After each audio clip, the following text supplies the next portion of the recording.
Hi, I'm Madison Mary and welcome back to my channel. In today's video, I'm going to be telling you about some of the books that made me ugly cry.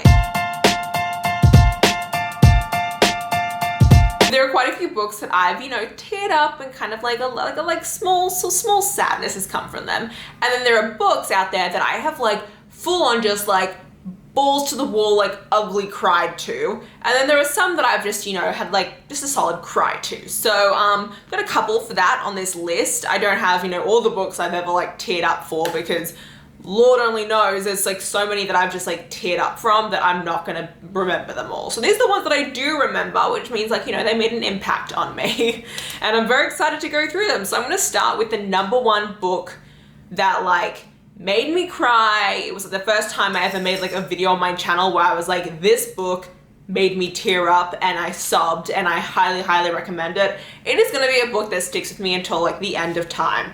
And that is Beartown by Fredrik Backman. This was also the very first book that I ever annotated with a highlighter. I went through and I was actively whomping it. So this is a very special book to me. And I read it because of my wonderful friend Julie from Julie Pages and Pens, who actually has her very first book coming out soon.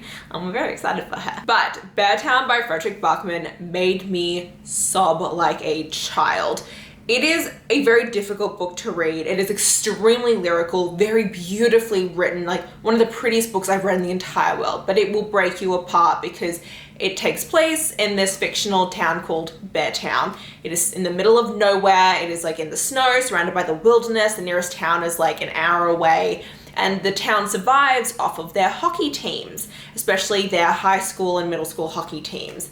And so we are following a bunch of different people in this town, but more specifically, a lot of the kids who are on the hockey team or at the school and stuff.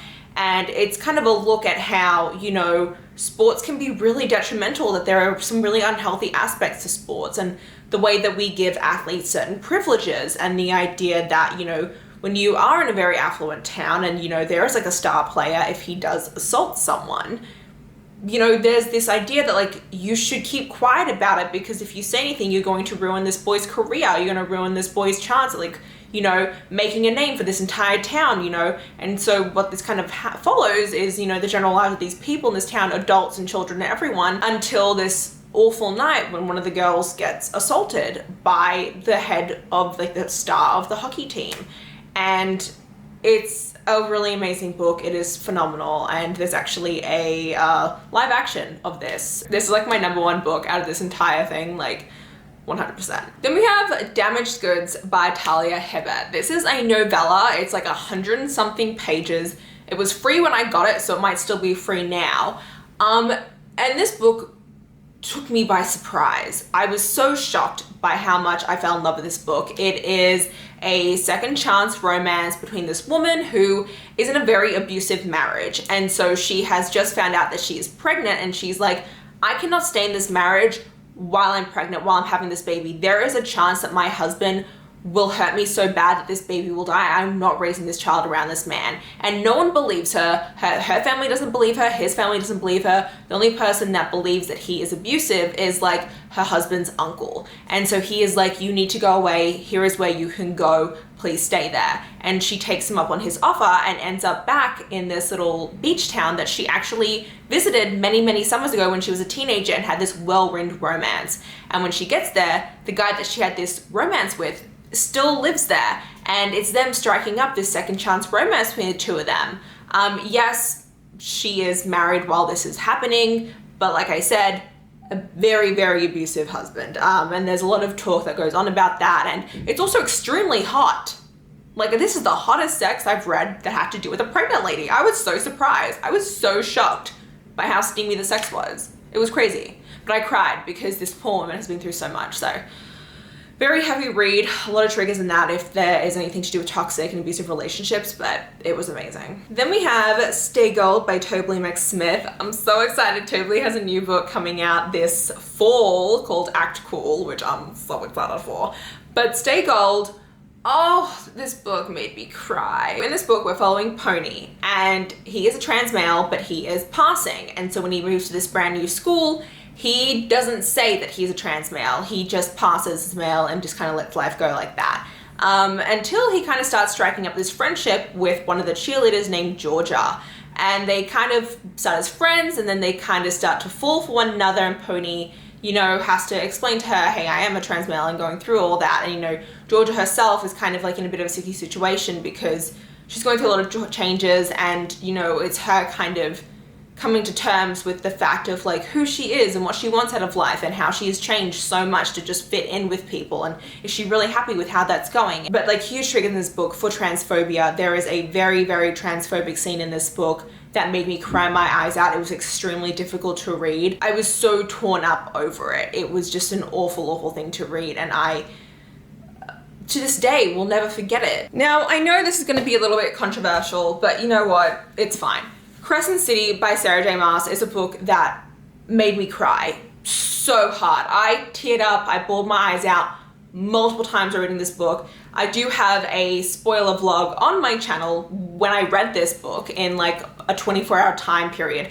I also dyed my hair during that time period too. I dyed it pink, so if you're curious how that went, that's also in that vlog.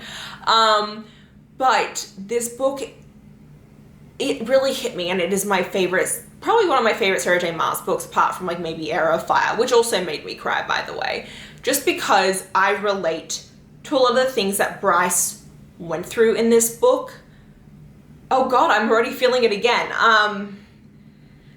There's just a lot of things that she underwent in the way that she was treated, the way that she kind of went into, you know, excessive drinking and excessive, like, you know, one night stands as like a crutch for certain things, and the way that she kind of, you know, became almost suicidal over some of the things that happened in this book, and then the way that people treated her as a slut, and like, you know, really slut shamed her and called her whore, and like all those things that she went through are things that I personally really related to, and because of that, it was just extremely hard hitting for me. I was extremely able to just relate to Bryce as a character, and no one can take that away from me. So that is why this book means so much to me. Please don't be rude in the comments about Sarah J Maas.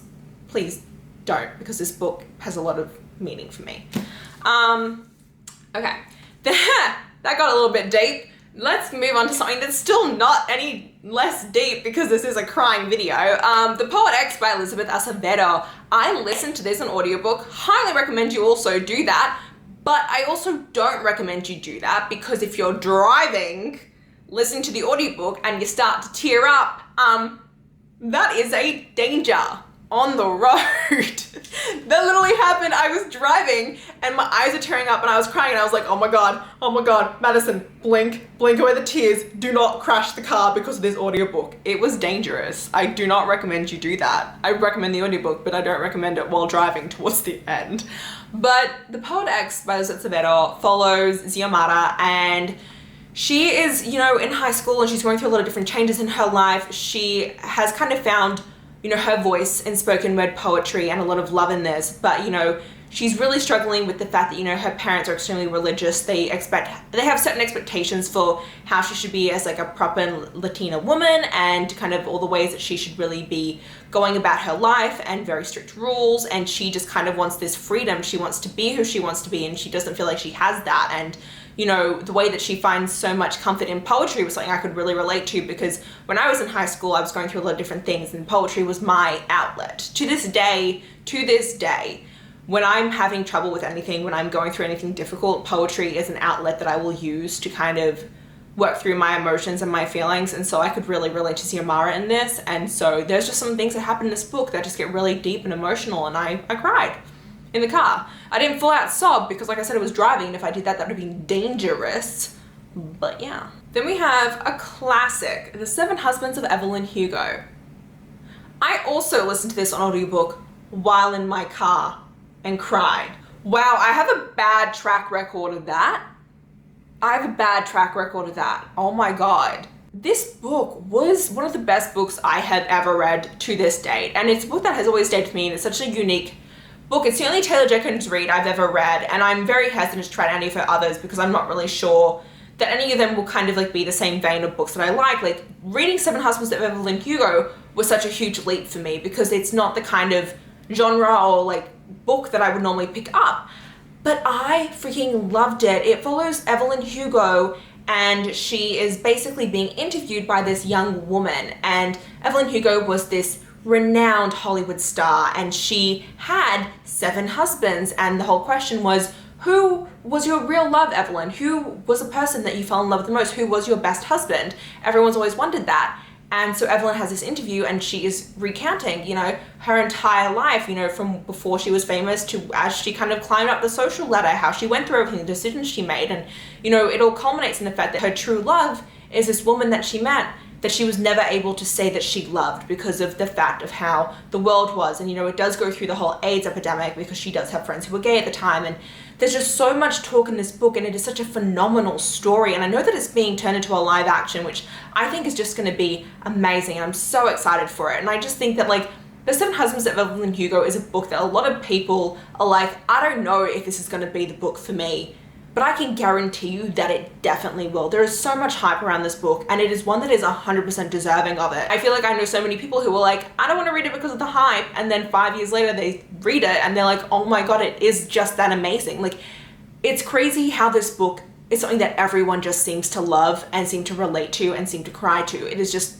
so special, and I just think that it's phenomenal. Okay, so I have 2 books left. One of them is the most recent one I've cried to, and that is Again the Magic by ɪḻsᴛᴏᴏᴅᴅ. I cannot explain to you why I cried in this book, and if you watch my ɪḻsᴛᴏᴏᴅᴅ Wallflowers vlog, you will see that I had no idea why, but I was sobbing. And I think it's because I was going through a lot of emotional things at the time, that I read this book of this poor girl who was just going through such a tragic romance that I was just like, I bawled my eyes out. I could not stand it. I was just so depressed for these poor characters because they were so meant to be, but everything was just against them, and there was miscommunication, and it was just, oh! So you're following Lady Aileen Marsden, and she's the eldest daughter of the Marsdens, and she is, you know, a beauty. She's supposed to have this, like, the family has a lot of expectations for how she's going to live her life, and she actually ends up falling in love with the stable boy. They've known each other since they were kids. Her and John McKenna were just inseparable, and they fell in love for many, many years until the day that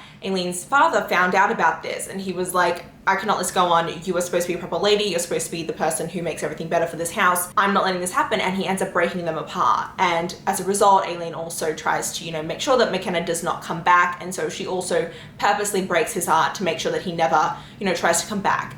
However, we then flash forward like 10, 15 years, and Aileen still has not married. She's a spinster.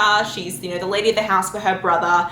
And McKenna comes back as someone who apparently went to America and made a fortune for himself, and now he has come back to get revenge on Aileen, and it is their romance, the second chance romance, and it's just really, really beautiful. Aileen was scarred as a result of an accident that did happen, so she's very self-conscious about that. That is present in this book, but I thought it was beautifully written. It's just such an amazing book, and I highly, highly recommend for historical romance readers. And then lastly, I actually have a manga, which I know is not something I normally put into these videos. I normally keep my manga separate from my regular book videos, but this is just something I want to mention because this is a series that I think a lot of people go into and they don't really realize just how intense it gets, because it comes off as like a very fluffy shoujo manga, which is like a fluffy like teen romance. Okay, so that is Kitchen Princess. Kitchen Princess is one of my favorite series of all time. It is by Natsumi Ando, who is one of my favorite mangakas forever and ever and ever. I will buy anything Natsumi Ando like creates.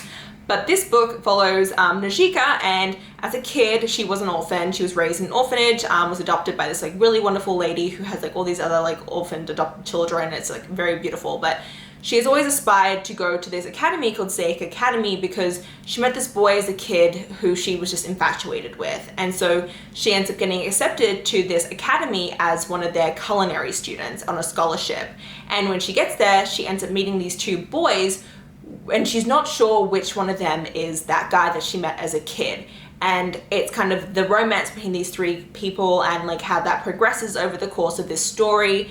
There's a lot of deep topics in this. Actually, eating disorders is also represented in this book. There's a lot of like tough topics that actually occur throughout this entire series. There's so much growth about characters. There's loss of loved ones. There is like a lot of death that goes on in this book. There's just personal growth. There's, you know, breakups, makeups, everything that you can imagine. This is just such a complex series, and you know, it really is a slice of life coming of age story for Najika. And I just think that like so many people look at this cover and they're like, oh, that's such a cute fluffy thing. Like, no, halfway through the series, you will bawl your eyes out. It gets so emotional and it's just amazing. Like, it is one of my favorite series ever. I will quickly say that if you do look to buy this, you can only buy them in omnibuses, which means like it's a bind up of the books now, because you can't just buy like the individual copies. I don't know why they sometimes do this, like as years go on, if a manga is still kind of prevalent, they will just start doing omnibuses. For example, hang on, I have one I can show you guys for anyone who's not aware of what that looks like. Looks like this, so it's like a bind up of like 3 volumes, so. Fun facts. Do let me know down below what a book is that made you cry. I kind of do like to read those books from time to time. I just think they're good emotional releases. But yeah, that's it for this video. If you did enjoy it, please hit the like button down below. If you want to see more of me, please go to my channel. And until next time, thanks a bunch, everyone. Bye-bye.